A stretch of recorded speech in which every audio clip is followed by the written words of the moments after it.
Hello and welcome to How to Deal with Grief and Trauma. My name is Natalie Himmelrich.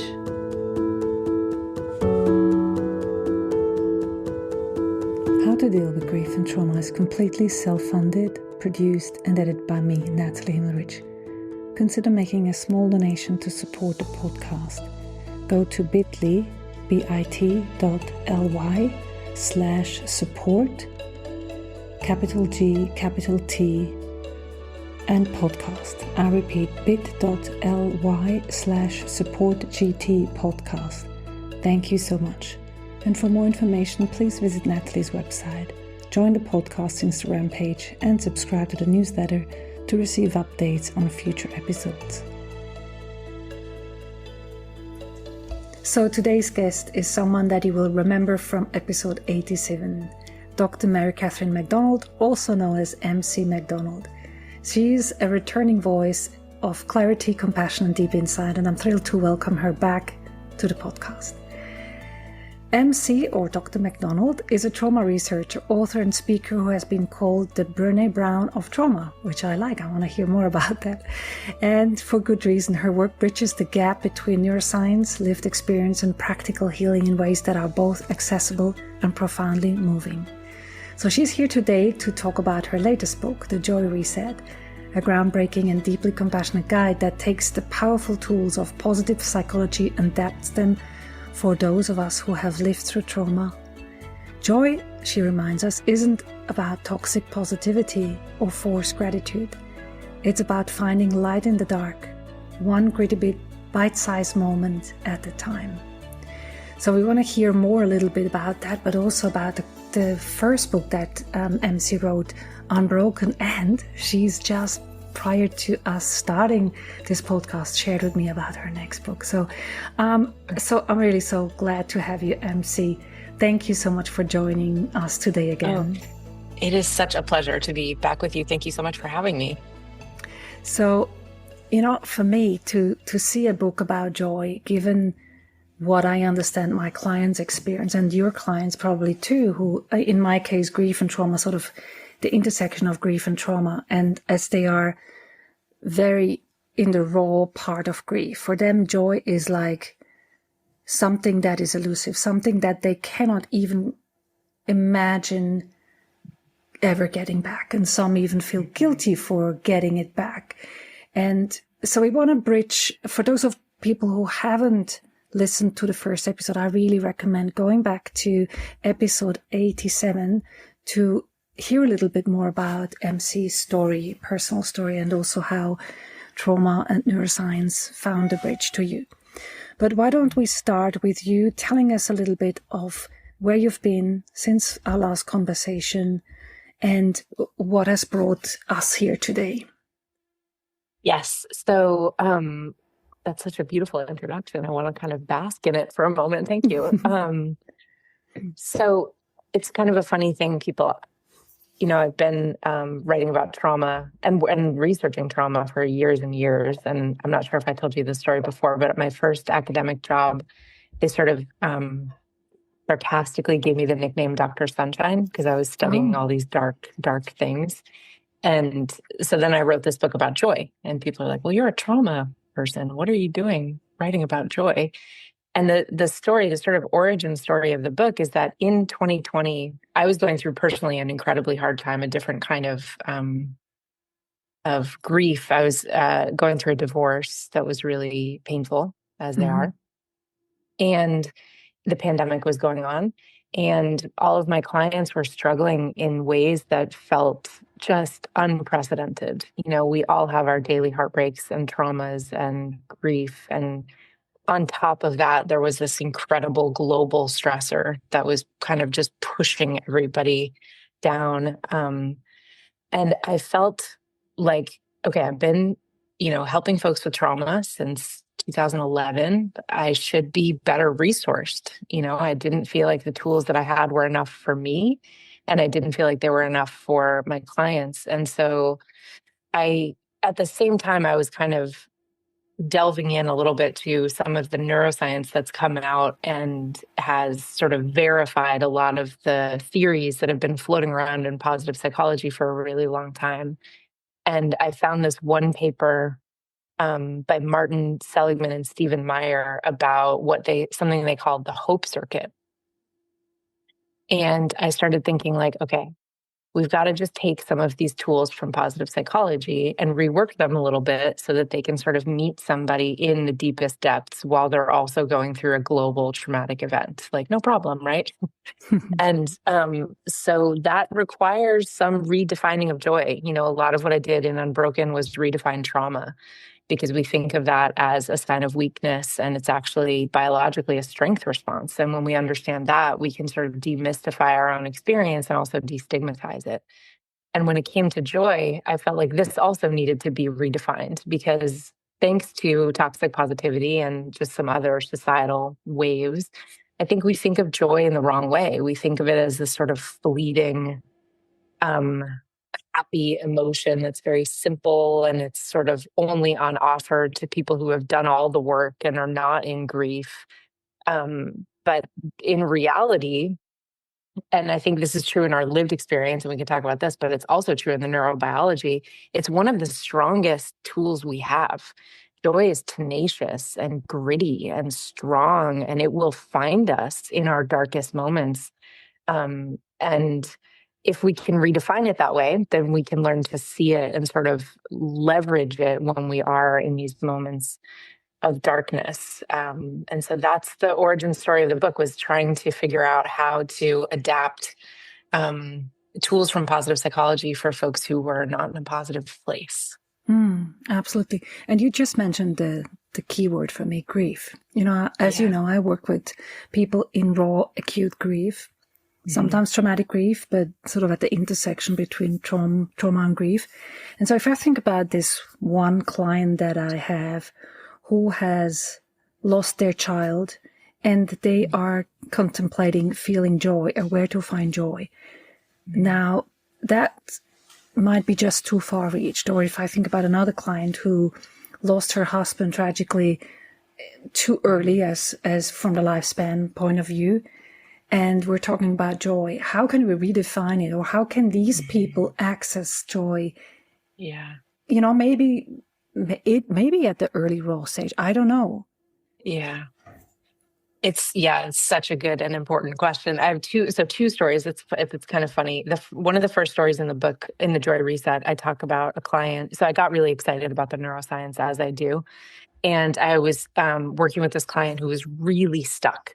And she wasn't dealing with grief exactly, but she was dealing with a lot of really heavy stuff. And I came into a session and I was like, we've been working together for 3 months. You're feeling really stuck. I'm feeling really stuck. I think what we need is joy. And her face just turned into rage. And she swore at me and she said, are you kidding me? And she actually closed her computer, and that was the end of the therapeutic relationship. Like, we never spoke again. I wrote her a very long email after, trying to explain, first of all, that I understood where I had gone wrong, which was that I had accidentally completely dismissed where she was, but also that what I was trying to do was kind of leverage some of this exciting neuroscience. And so I think I have had the experience of meeting resistance to joy. And in fact, the subtitle of the book is 6 Ways Trauma Steals Happiness and How to Win It Back. So I developed these joy thieves, which I see in my clients. And we just need to figure out, okay, what are the thieves and how do they work so we can outsmart them? But on the grief point, this is the second story in the middle of the book. So I haven't really talked about this publicly, so I might cry, but I hope not. I'll try to keep it together. Which would be completely fine as well. Thank you. One of my closest friends, right, like 2 weeks after I got the book contract for this book, got diagnosed with glioblastoma, which is a very aggressive form of brain cancer. And he was only 56 at the time. And so in about the middle of my writing process, he called me and said, like, I know you're writing this book and I know we talk about joy and, I can't find it right now. What do you do when you can't find it? He said, all my joy was attached to things in the future that I don't have anymore. and he had just become a grandfather and, was in a young marriage himself. And it was just really, really real and raw.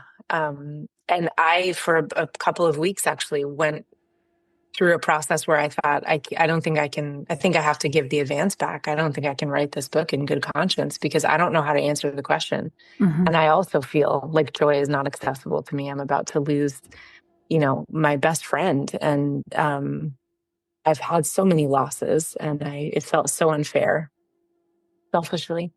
And so I took 2 weeks off of writing and I just sat with the grief and, did the thing where you lie on the floor and you let it wave over you and you cry and all this stuff. And joy kept showing up anyway. And I was almost angry. Like it would just sort of knock on the window. Like I'd be laying on the floor and crying and thinking like, this is so unfair. And why isn't the medicine working? And, these raw thoughts. And then someone would be like, children would be laughing outside. And it would the sound would float up and I would find myself smiling a little bit.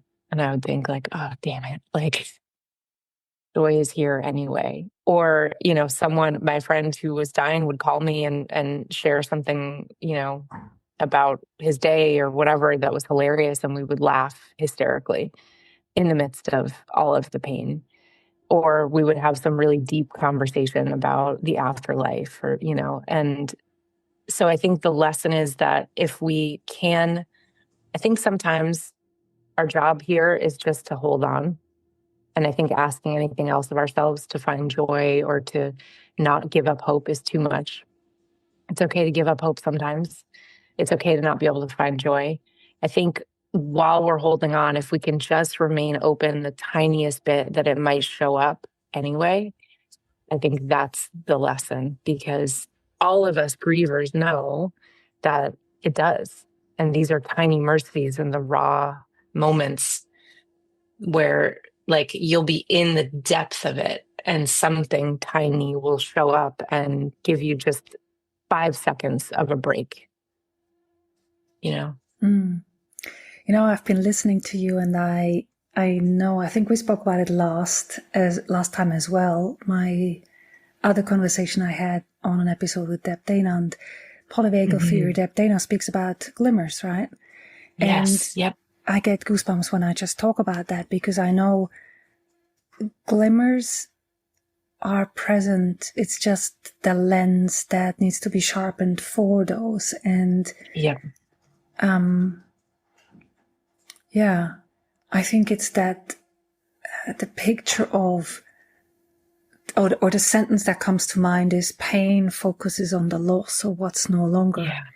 And love focuses on what remains. And so I think it's not a shift from one to the other, but like a dimmer switch where we can say, okay, as you were saying, if you leave the door open, you might hear those voices. Yes. I love the dimmer switch. Yeah. Yes. So something that I train with clients to say, okay, there are triggers. They are absolutely usually clear because they trigger or they activate the grief, but there are also glimmers out there. And if you can sharpen your lens for the glimmers, for those, maybe there's small moments of joy, maybe there are also just moments of gratitude or other feeling words of hope, for example, can be attached to them. That is what opens the platform for more of those to grow. Yes, absolutely. I have a practice that's very similar to Deb Dana's. We're actually doing it every single day this year on Instagram, which has kind of been so fascinating, called Tiny Little Joys. And the idea is that we take this idea of joy and happiness and we scale it down so small that it becomes both like, noticeable and also like less jarring, right? Because I think one of the things we misunderstand about joy is that to a hypervigilant nervous system, joy is jarring. it's not inherently good. Like it's not just a simple good emotion. It's really complicated if you've got grief and trauma or, any kind of darkness kind of sitting in your nervous system. And so tiny little joys is just this practice where you can even just take your immediate environment and just scan it for something that gives you talk about the dimmer switch, like the tiniest flicker of joy. And so like, for example, I have a heating pad on my lap right now because it's a little bit cold, but I don't want to turn the heat on because it's July. And that warmth sort of, I can feel into that and think like, oh, that's actually really comforting, nice. It's joyful. It's a tiny little joy that I can just kind of sit with for 5 seconds or 10 seconds. And even that is enough to kind of give our nervous system a little bit of a break from the fear or the angst, and to cue ourselves that we are safe and grounded here in this moment. It doesn't have to be this big thing I'm hoping for or waiting for in the future or something huge. It's just this little thing. So you mentioned something there which caught my interest. Yeah. You said joy is jarring for a hypersensitive or a hyper dysregulated nervous system. Tell me more about that. How is it? Because that understanding or that insight might actually help those who find, my clients find joy like a dismissal of their grief, or like that they're not honoring their grief for the person, or not honoring the person when they feel joy or happiness. Oh my gosh. Yes. So this brings us to the 6 joy thieves. So I'm going to see if I can remember them off the top of my head. There's 6 things that stand in the way of joy, because I think, we can understand that it's a helpful, healing emotion, but sometimes we shame ourselves when we realize we are resisting it. And so instead of shaming ourselves, it's like, well, hold on, why are you shaming yourself? So I can run through the list and then we can go through each of them. But one of them is really, really important to what you just said. So the first is hypervigilance. The second is emotional numbing. The third is fear of loss. The fourth is fear conditioning. The 5th is guilt. And the 6th is shame. Okay, let's go slow. You mentioned that one is really applicable to what I just asked. Let's start there. Yeah. Guilt, right? So this is what I see, and it's actually coming up in really interesting ways right now in the world, but this I see with my clients, and how you do as well, I'm sure, which is this feeling of like, maybe you're in a grief process and you do notice a little glimmer of joy come in, but instantly you feel guilty for feeling that way. Yeah. Very, very normal in the grief process. And the way that I'm seeing it this year is that because there's so much darkness in the world right now globally, people are saying, how can I possibly lean into my own joy knowing what's going on in Gaza? Or how can I lean into my own joy when, my neighbor just lost their health insurance, right? Like, or their job, or just got deported, right? All these things going on right now in the United States and kind of everywhere.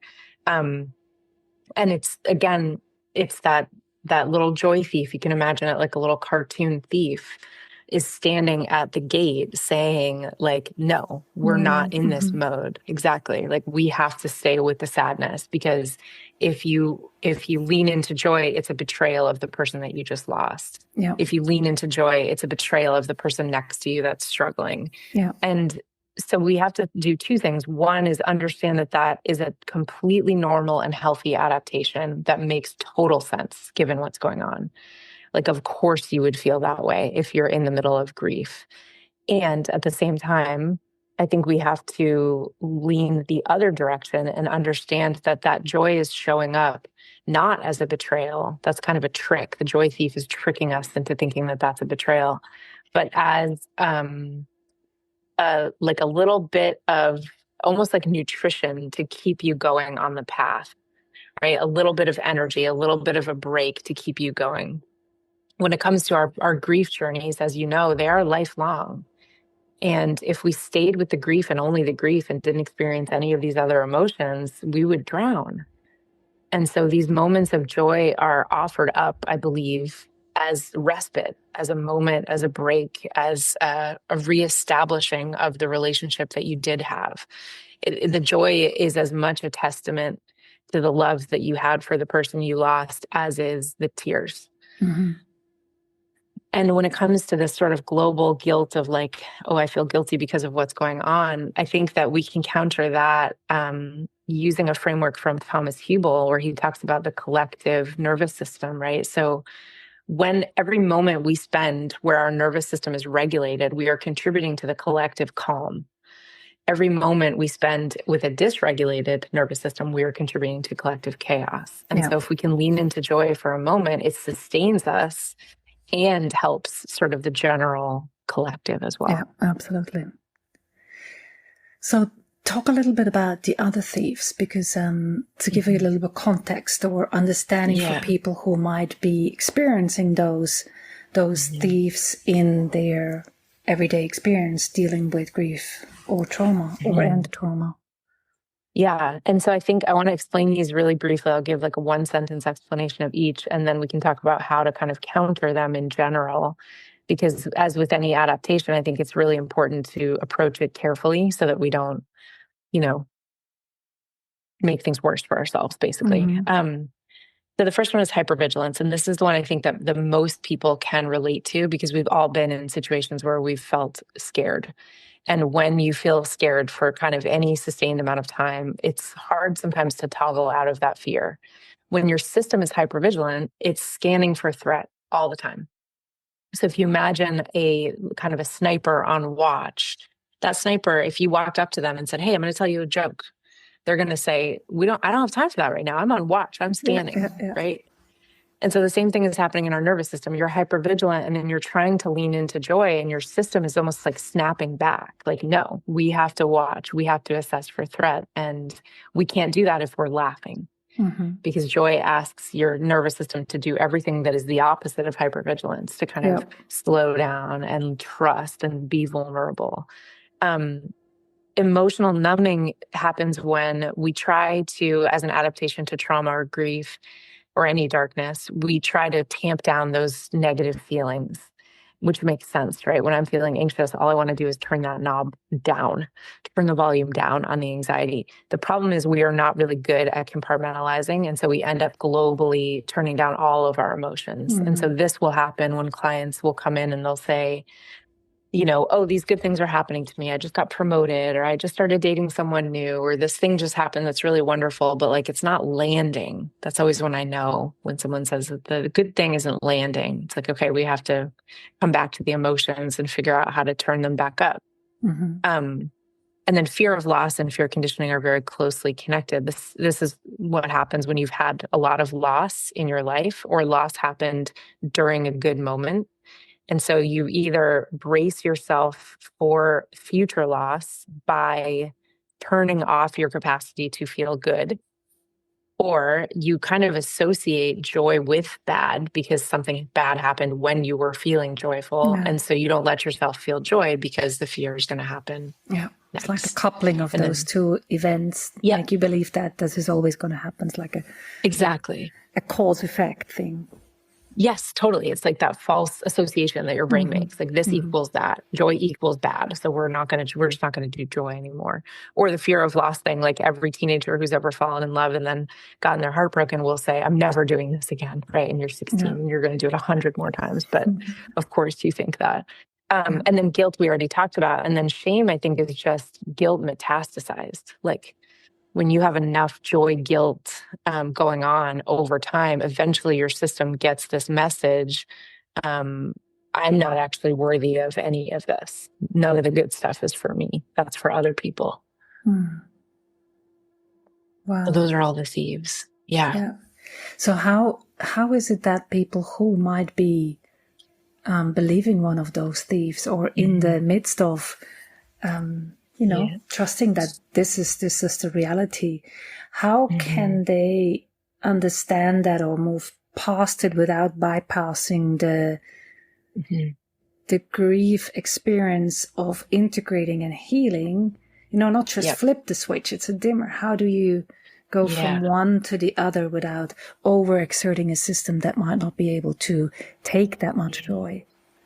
Yep. I think here I like to borrow a lot from Peter Levine in his somatic experiencing therapy when it comes to pendulation and titration, and I think this is the underlying kind of idea here is that we have to understand that sometimes our work is actually integrating joy as much as it is integrating the trauma.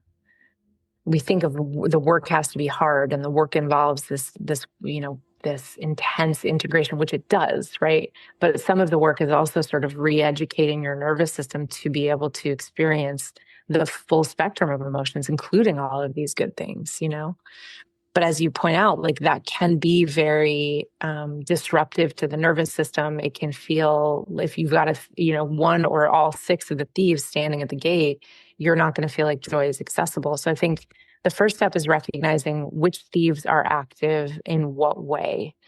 So these are kind of general concepts, but they're going to show up differently for each person. They also have different ways to do that. Tricky. Yes. Yeah. Right. They're so sneaky. And then I think it's about figuring out like what kinds of practices can I bring in that counter the joy thieves gently.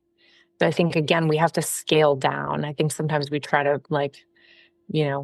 bite off more than we can chew and say, okay, I'm going to just welcome in joy. And it's like, well, okay, could you start with 5 seconds? Of joy? Can you find something can you do that practice of tiny little joys every day for 5 days and then kind of notice what you notice, what changes, if anything? And the reason that that's important is because it's like you're giving yourself a tiny little dose of joy, but then you're allowing your nervous system to come back to whatever its resting state is. And sometimes the resting state is hypervigilance. That sounds counterintuitive, but we get stuck in these states, or grief, right? And so you say, okay, I'm going to let myself, if you're in the depths of grief, I'm going to let myself really enjoy these flowers that I notice when I go on my nightly walk, just for 10 seconds. And then I'm going to go right back to crying. And that's it. And you're giving you're kind of like pendulating into the joy and then coming back to wherever you are. There are a bunch of exercises in the book. At the end of every chapter, there's 1 or 2 or 3 exercises to kind of help your nervous system get reacquainted with these positive emotions of joy and hope in a really gentle way, so that you don't find yourself, number 1, feeling awful, or 2, just having the joy thieves kind of rear their ugly heads. I was laughing when you were speaking, because one of the statements that I tell my clients, most clients have heard that, is we're not here to help you learn to handle grief. We're here to help you learn to handle joy again. Oh my God, that just gave me the goosebumps. Yeah. There's something in between as well. Like normally I say, we're not here to learn how you can handle grief. You do that anyway. We're here to help you learn, and as you were just describing, handle or take in joy again. So one of the things you mentioned, and which is your background, the neurobiological understanding of that. So can you walk us through some of the neurobiological mechanism that explains why trauma or grief make it hard to feel joy or hope? And how people can begin to change that. I mean, you mentioned a little bit already, but to go back to why is that so difficult for those kind of things to, besides the thieves, from a neurobiological standpoint? Yeah, the neurobiology is so fascinating, and I think it shows us so many things. So I think we can start off by talking about I want to talk about the hope circuit and the fear circuit in the brain. So you can talk about the brain in a bunch of different ways, but one of the ways you can kind of imagine it is as if it's sort of like a circuit board in an old house. And I use this example all the time. In my current house, which is very old, if I run the air conditioner, I can't run anything else that pulls power. So like my hair dryer or the microwave, that will blow a fuse, because those 2 circuits are counterposed. They cannot be on at the same time. Yeah. And in the experience of trauma and grief, we understand this really clearly, because when you're in a moment of fear or really intense sadness, all that is operating is the fear circuit. You are diving into fear circuitry, and then all of your thoughts and behaviors follow from that circuit. And so you are going down the spiral of, I just lost this person, who's next?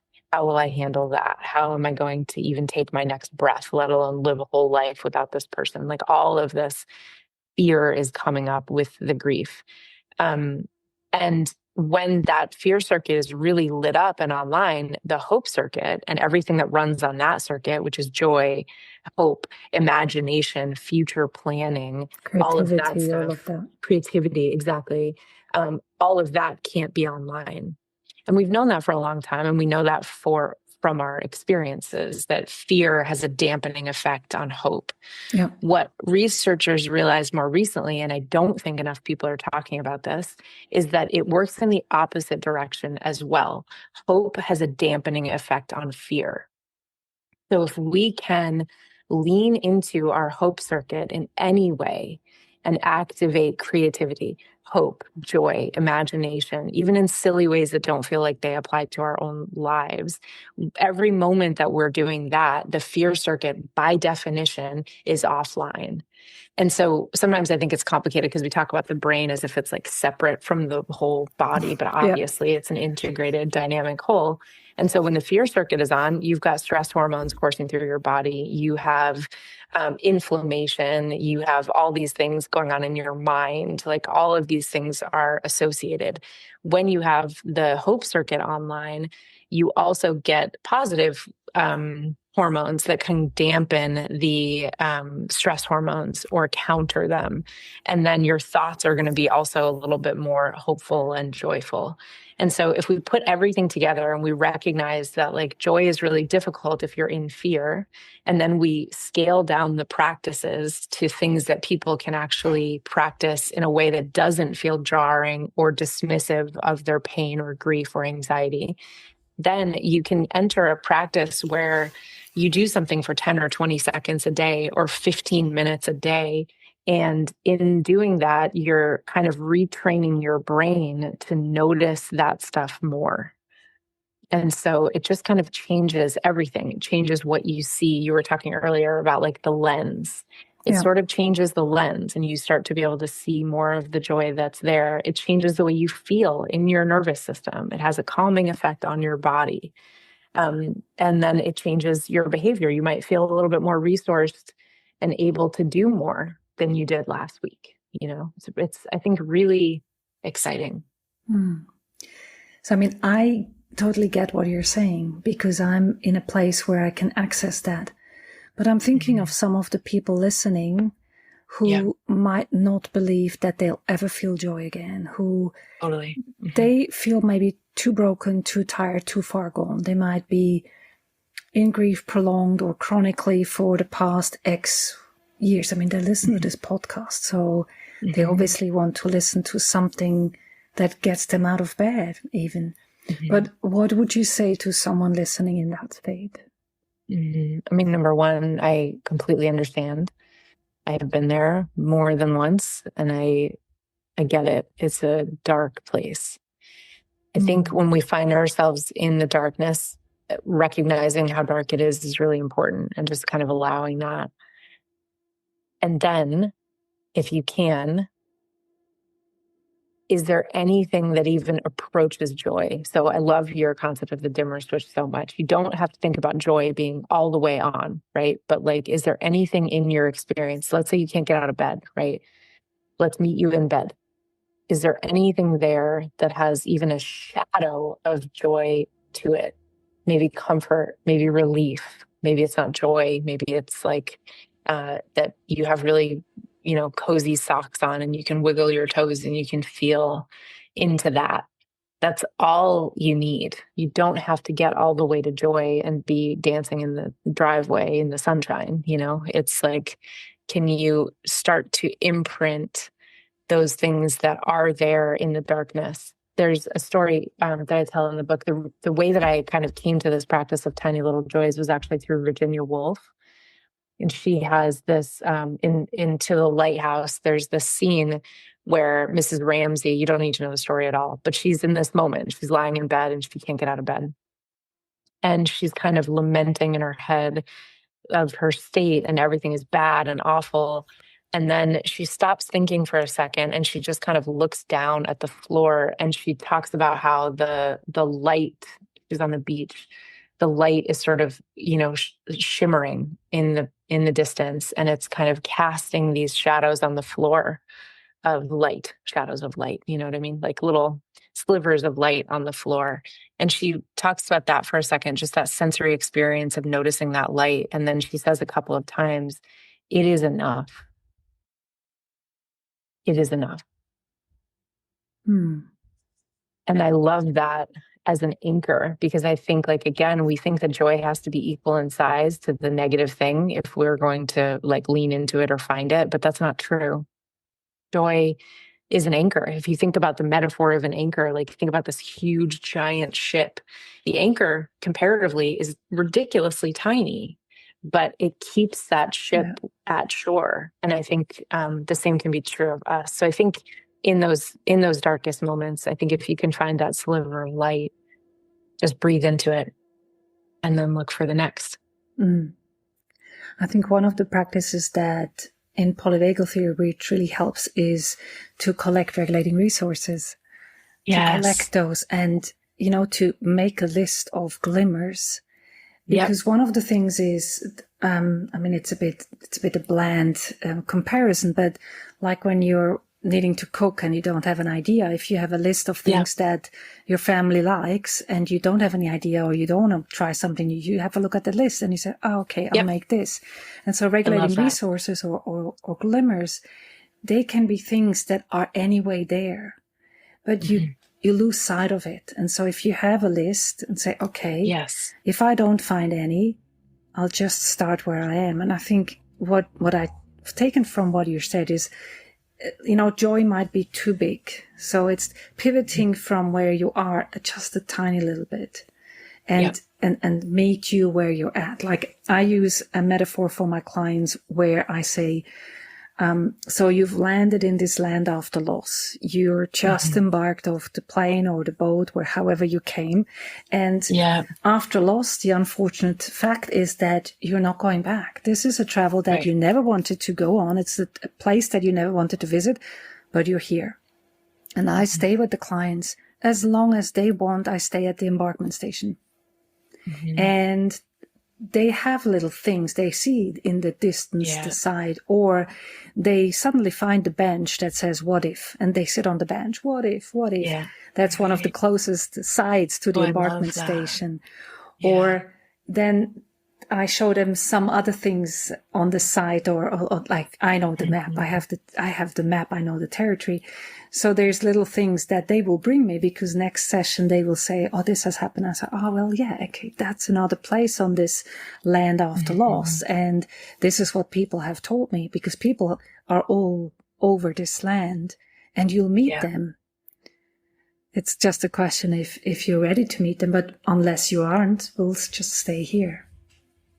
I will always credit you, but I'm going to use that with every client because I love the visual of that and the like, okay, you're in a new land. Like what, how are we going to approach it? Which bench do you want to sit on? How long do you want to sit there? I love that. I love that. One of my clients even bought benches because there's not just the what if bench. There's also the bench that says, I will never know. No. And she even bought these small little benches and she put them in her living room or somewhere where she can see, okay, I'm in the what if bench. This is the thoughts that I have, the ruminating thoughts. What if I should have all these? And then she gives herself permission to sit on the other side for I will never know. Oh, I love that. And there's all these other visuals that come and yeah.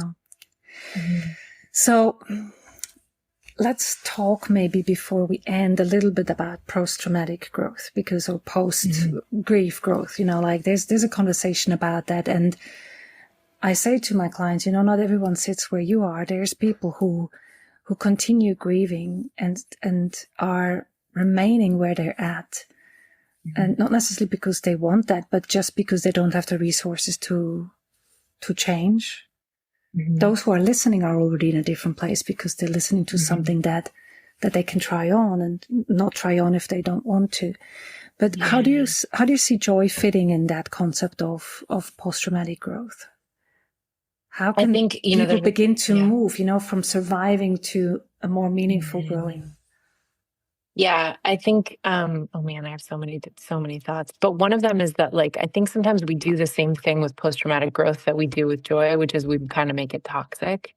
Not you or I, obviously, but I think as a society, we say like, oh, you've just been through this trauma. And so now post-traumatic growth, you're going to grow in these huge ways. And I think it's important to understand that, like, we need to deploy, like, it is a fact that many people who go through a trauma experience a huge growth post-trauma. It's not the case that everybody gets kind of stuck forever in PTSD.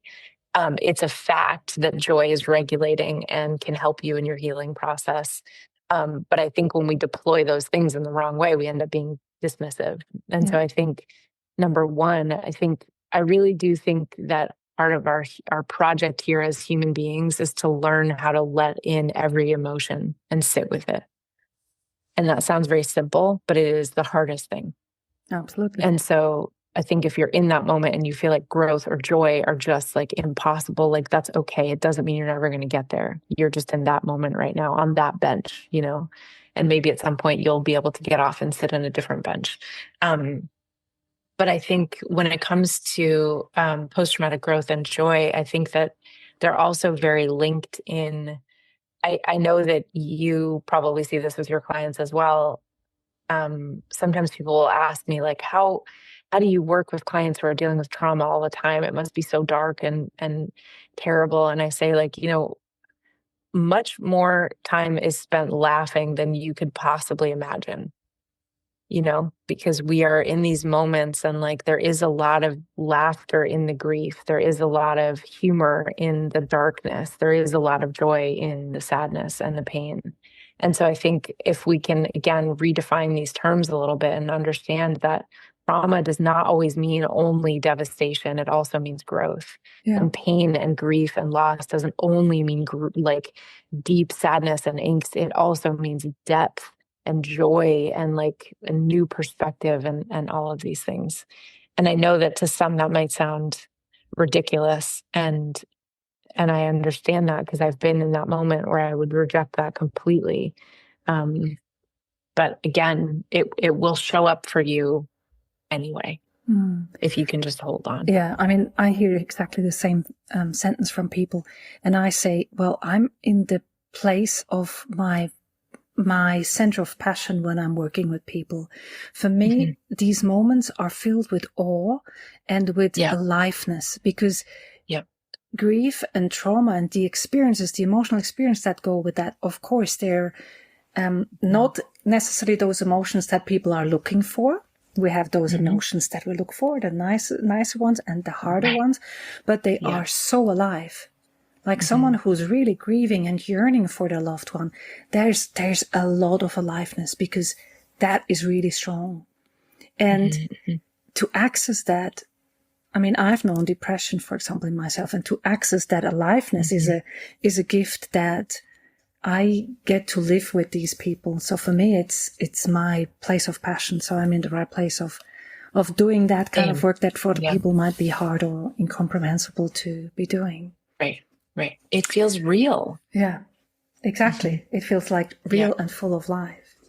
So one last thing, I mean, we're looking a little bit forward, and am I allowed to say what your next book is about? Oh, yeah. Yes. Because you shared it with me. I don't know if it's still a secret, but you mentioned your next book is about grief. And so obviously we're meeting grief and trauma. And we're going to talk more about that. But I'm guessing that you're also looking at grief from a neuroscience lens. Yeah. So can you give us just a little bit of a inkling or a little bit of a hint? Yes. This is, as you know, like it's the project you're working on you want to talk about the most, not the one that you just finished. So we could do a whole other hour on this. So a lot of what I find myself doing, and this was true like in the academic world, and it's also proving true in all of my writing, is sort of like questioning the way that we look at things and define them. And so I did that with Unbroken. What if we looked at trauma as a sign of strength, not a sign of weakness? What if we looked at joy as a regulating, strong, tenacious thing rather than this silly thing that's available to us only when we're done with the work? the next book is sort of the central question is, what if we really looked at grief as if it were a gift? Yeah. And I know that sounds counterintuitive. I think I keep saying this to people. Sometimes I feel like my unique path on this earth is to learn how to grieve. I've had so many losses and opportunities to walk that path. And I'm starting finally to see them as opportunities instead of cruelties. And what I want to do in the book is look at the way that other things grieve, like animals, for example, and try to draw connections with our losses and how we can re-understand them. One of the things, just speaking about the neuroscience for a second, that really changed my concept of grief was Mary Frances O'Connor's work on the grieving brain, and her concept that grief is at its neurological basis a learning opportunity. Absolutely. Yeah. And that feels like you're like, what? At first you want to reject that completely, but then you kind of go into it and you think like, oh, it's expansive. Yeah. And so how to walk that sort of tightrope without saying like grief is good and it's not, because it brings you to your knees and will make you humbled, but also what if that's a gift? Yeah. I mean, we spoke about Mary Frances O'Connor last time when we spoke already. Yeah. So since the grieving brain, we've already spoken about the grieving body as well as her other book. Yes. And I see the two of you actually as sisters looking at the same thing from a different perspective. Yeah. So it's great that you bring her. I'll have to meet her. We both have the Marys. We're Marys. Exactly. Yeah. So I'm looking forward to our next conversation, MC, thank you. with the grief. And maybe even, you mentioned that you're in the process of it. So it might be interesting to have a conversation while it's I would love that. in the process, and then look at it, what you've learned as we're ending it. So we'll keep that in mind. So thank you so much for today and for all that you share. I mean, I love talking to you as we know we're sort of on the same path, and your definition, I want to end with your definition of trauma, which I love, is just trauma is an unbearable emotional experience that lacks a relational home. Is there anything that you would like to end with in regards to that, or anything else that you have since added or changed? The thing that's really alive for me this week is, I don't know if you're familiar with Andrea Gibson, the poet. Andrea was the poet laureate of Colorado, and anyone who's listening should go check out their work. Incredible, amazing, luminous poet. And the last work that they wrote was about grief. It's a love letter to those who remain behind, a love letter to the grievers. And there is one sentence, one sentence in it, which is, dying is the opposite of leaving. And that is sort of rewriting everything. So that's what's on my mind this Actually, week. I just read her letter. Yes, it was posted somewhere. Yeah. Well, thank you so much, MC. Thank you. Thanks for listening to How to Deal with Grief and Trauma. If you'd like to be updated on future episodes, please subscribe to my newsletter on nataliehimmelrich.com. If you need grief support, please contact me for a 30 minutes free discovery session. How to Deal with Grief and Trauma is produced and edited by me, Natalie Himmelrich.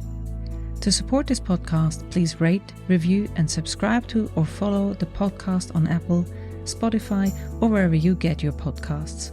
Thank you. And remember to keep breathing. I promise it will get easier.